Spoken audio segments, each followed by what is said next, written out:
I want to touch on something briefly that you just said. You said the first drug court was introduced in 1989, Yes, and that was in Miami.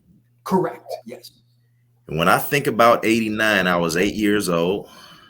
Um, this was right after Reagan left office, and Reagan had a big time war on drugs. Mhm. Is there any correlation to the first drug court being in Miami when there was such a drug issue in the 80s in Miami and Reagan leaving office? Any correlations there? Oh, absolutely. And so in my dissertation, uh, I actually have a chapter or a section titled, kind of like the unintended consequences of the war on drugs. And so Mm, I draw, and it's my, using, my independent thinking and kind of like what you just said, my logic to say drug courts are actually a manifestation of the war on crimes or the war on drugs. So with the war on drugs, of course, there were so many negative consequences uh, related to that.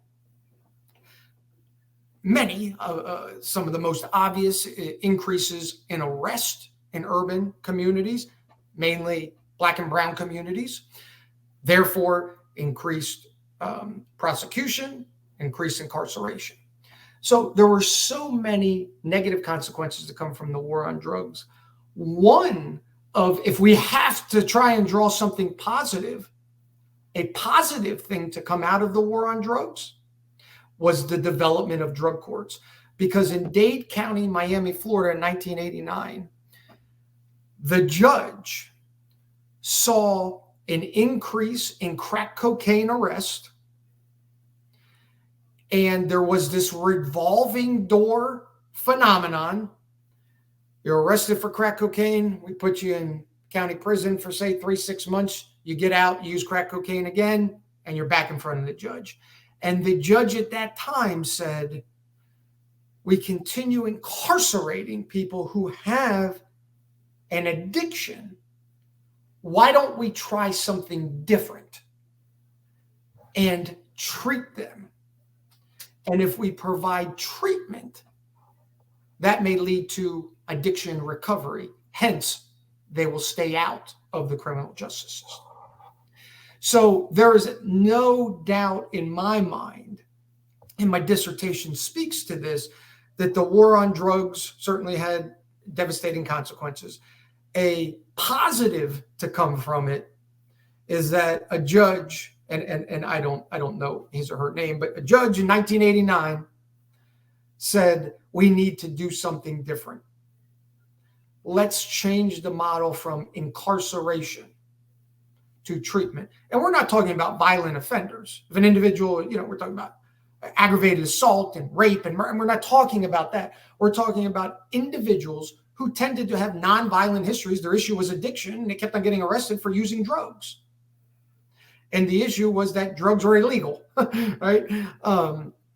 So yes, there's no doubt that the war on drugs, in my opinion, and what I've kind of documented in my dissertation, led to the development of drug courts. And it is that drug courts are an extremely positive thing. They are criminal justice reform. When we're talking about criminal justice reform for individuals who have addictions and or mental health disorders. Drug courts, and of course this number is always changing. In the good way, it's going up, but there's about 4,000 treatment courts, drug courts, mental health courts, veterans courts throughout the country, but they're also in U.S. territories. They're also international. They're in Ireland, they're in Canada, they're in Jamaica. So you can find them. And to go from 1 to 4,000 in 30 years is actually really good progress. If anything, the main issues with drug courts is we don't have enough to serve everyone who has addictions and mental health disorders. And then the other issue is drug courts and I keep on emphasizing this point, not all, but many, and there's a strong trend, are not providing best practices to participants who are African American. And this is a very serious issue, because if we don't change our game plan, if we don't fix this problem, and this is a problem, racial disparities in many outcomes, but I focus on graduation rates, we, drug courts, will be viewed as just another extension of a historically oppressive criminal justice system. What I can say is we have key stakeholders in the drug court movement. One of them is the NADCP, the National Association of Drug Court Professionals.